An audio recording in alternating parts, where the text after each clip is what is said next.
Einstein had a style of his scientific work. Now that may seem paradoxical at first, that is to say, how could there be a style in science? We're used to a style of sculpture, a style of architecture, a style of car design, but we don't think about science as having style, much less mathematical physics.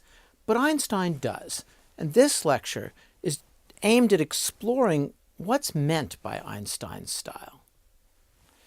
Einstein began his work leading up to relativity very early in some ways, his thinking about the nature of whether there could be a measurement of our motion in the ether goes back really to his teenage years.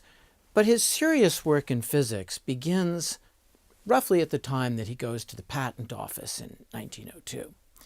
And he's, in that period, meeting with a couple of friends, the rather grandly named Olympia Academy that consisted of his friend Habecht, Maurice Solovine, and Einstein. And they would sit around talking about works of philosophical, humanistic significance that crossed with their scientific interests. They looked, for instance, at Karl Pearson's Grammar of Science, which really pushed hard on the fundamental concepts that physics and other aspects of science used.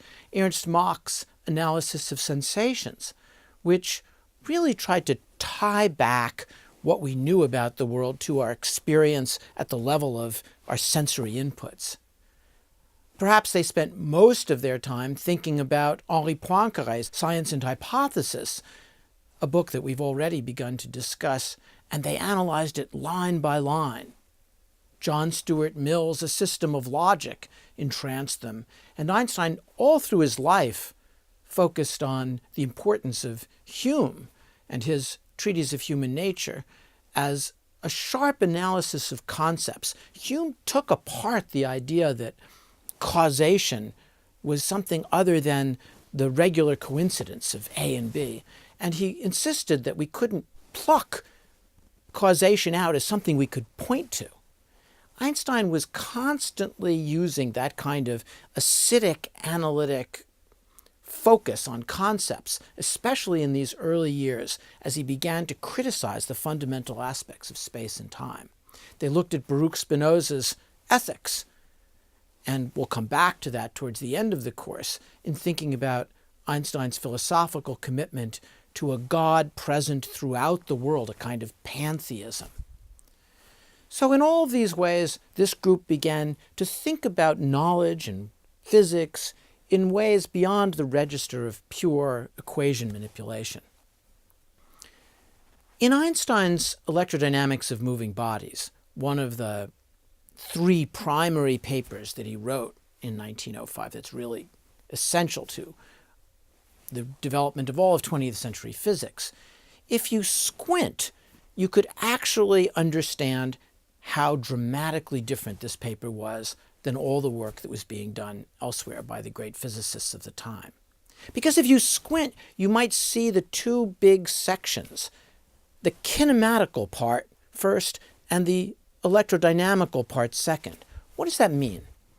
For most people at this time, like Poincaré, Lorentz, many others, their hope was that by analyzing the motion of charged particles of matter through the ether, they could understand the forces that were at work, and through those forces, figure out basic things like, why does an object have inertia at all? Why is it hard to get something going? Even if you were far out in space, if you had a block of metal, it would still take effort to get it to accelerate. Well, why was that? Well, all these great physicists thought that somehow it was the basic interaction of forces, of charged particles as they moved through the ether. Well, Einstein, by starting with kinematics, that's force-free motion, had a very different concept of physics. He said, first, let's get straight what we mean by ordinary force-free motion of clocks, rulers, what we mean by simultaneity, how we coordinate clocks, how we lay out rulers, and only then figure out how electrodynamics, the dynamic part comes from the Greek root referring to force, So we'd only come to force second, instead of starting with the idea of forces and trying to derive how rulers would behave as they moved through the ether. So Einstein had flipped things. Now, the paper begins this way. Einstein says, "It is known that Maxwell's electrodynamics, as usually understood at the present time, when applied to moving bodies, leads to asymmetries which do not appear to be inherent in the phenomena." This is really interesting. What he's saying is something quite dramatic here, too. He's saying that the problem is not an experimental error. It's not a mismatch between experiment and theory. It's not a mathematical error. It's not any of those things. He doesn't have a better way of solving an equation. He's saying he doesn't like a certain asymmetry. This was unheard of at the time to begin a paper that way. What does he mean? Take, for example, he says, the reciprocal electrodynamic action of a magnet and a conductor. We've talked about this before. A magnet approaches a conductor, like a coil, and when they approach, a current is generated. You can use that to light up lights. The observable phenomenon here depends only on the relative motion of the conductor and the magnet, whereas the customary view draws a sharp distinction between the two cases in which either the one or the other of these bodies is in motion. In other words, Einstein says, at the level of what you see, it doesn't matter whether you take the point of view of the magnet or the point of view of the coil. All that matters is their approach. And from that, you can figure out uniquely what kind of current they produce. And Einstein's saying he really hates it that there are two different theoretical representations of this, depending on whether the magnet's moving through the ether or the coil's moving through the ether. Examples of this sort, Einstein continues, together with the unsuccessful attempts to discover any motion of the Earth relatively to the light medium, the ether, suggest that the phenomena of electrodynamics, as well as of mechanics, possess no properties corresponding to the idea of absolute rest. In other words, Galileo had taught us very clearly that as far as mechanics was concerned, there was nothing to the concept of absolute rest. A smoothly sailing boat across the Mediterranean would, in its enclosed cabin, give you all the same mechanical results as you would get were you in your villa in Florence or Venice. It simply didn't matter. But electrodynamics had in it some kind of residual notion of absolute rest because the ether, if there was an ether, was everywhere, and there must be one frame in which you were not moving with respect to that ether. So you had in electrodynamics a notion of absolute rest with respect to the ether, that was not present in mechanics. Einstein's saying, let's make electrodynamics like mechanics. Let's make Galileo apply to all physics, not just mechanics. So these examples, Einstein goes on to say, suggest rather that, as has already been shown to the first order of small quantities, the same laws of electrodynamics and optics will be valid for all frames of reference for which the equations of mechanics hold good. What does he mean? What Einstein means is that theorists like Lorentz had already shown that in different constantly moving frames, it was approximately possible to get the laws of physics to be the same. And Einstein was hoping, aiming, intending to show that that could be made rigorously and completely so. In other words, that not only to the approximation of, say, the small velocities of ships and trains relative to the speed of light, but really any moving object and any moving frame of reference that was in constant motion could be re-understood to have the same laws of physics in every constantly moving frame. This was just like mechanics. We will raise this conjecture, the purport of which will hereafter be called the principle of relativity, to the status of a postulate, and also introduce another postulate, which is only apparently irreconcilable with the former, namely that light is always propagated in empty space with a definite velocity c, which is independent of the state of motion of the emitting body. So those are his two principles. First, the laws of physics, just like mechanics, should be the same, whether it's optics or electrodynamics or mechanics, as they were for Galileo's cabin. And the second was that the speed of light should be the same, independent of how quickly the source is moving. You have a quickly moving firefly moving in different directions. Doesn't matter. Once that light is emitted, it travels at the speed c. These two postulates, Einstein says, suffice for the attainment of a simple and consistent theory of the electrodynamics of moving bodies based on Maxwell's theory for stationary bodies. That is to say, Maxwell had a good theory for the electrodynamics in the ether rest frame, and Einstein's saying those are valid for all different constantly moving frames.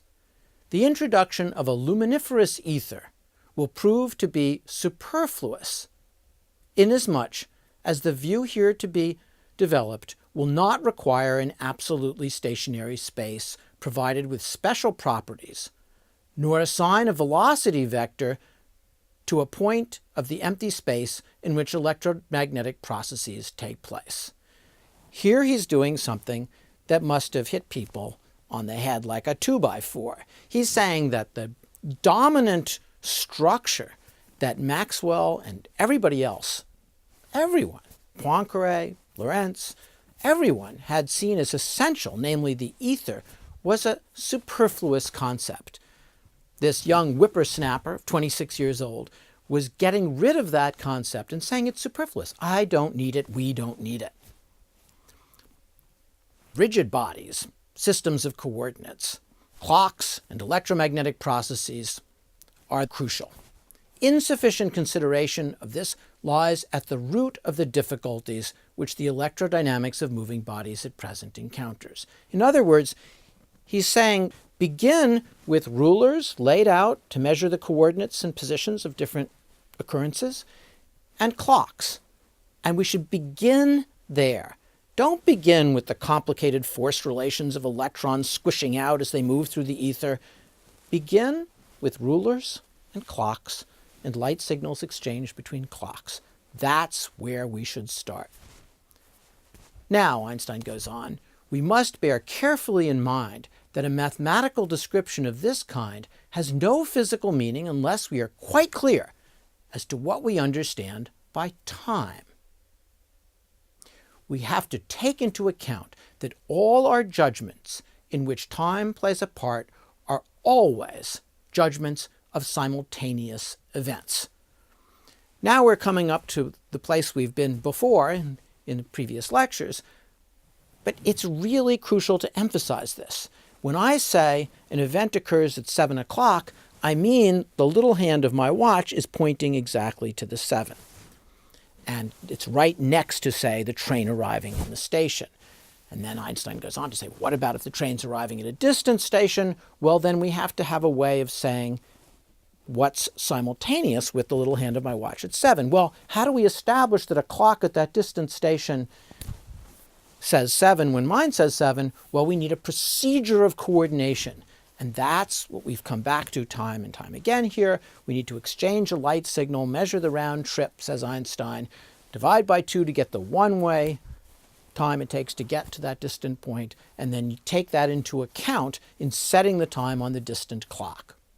When we do this, when we pursue this procedure carefully, we take rulers, that's what we mean by the spatial position of event. We measure simultaneity so we can coordinate clocks. We have this procedure for doing that, and we now know what it means to say two events are simultaneous.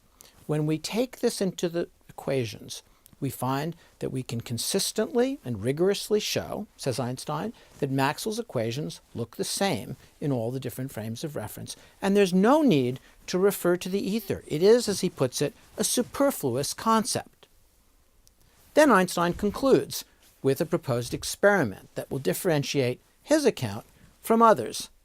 And that account of how an electron would behave in an electric and magnetic field is a test of what he's proposed.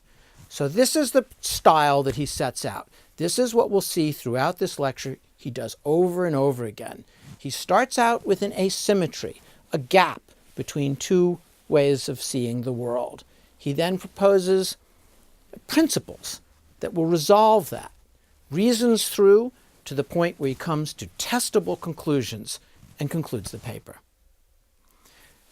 I'd now like to invite my friend and teacher, Gerald Holton, for a discussion and to invite you to hear some of how Holton, one of the pioneers in Einstein studies, sees Einstein's style.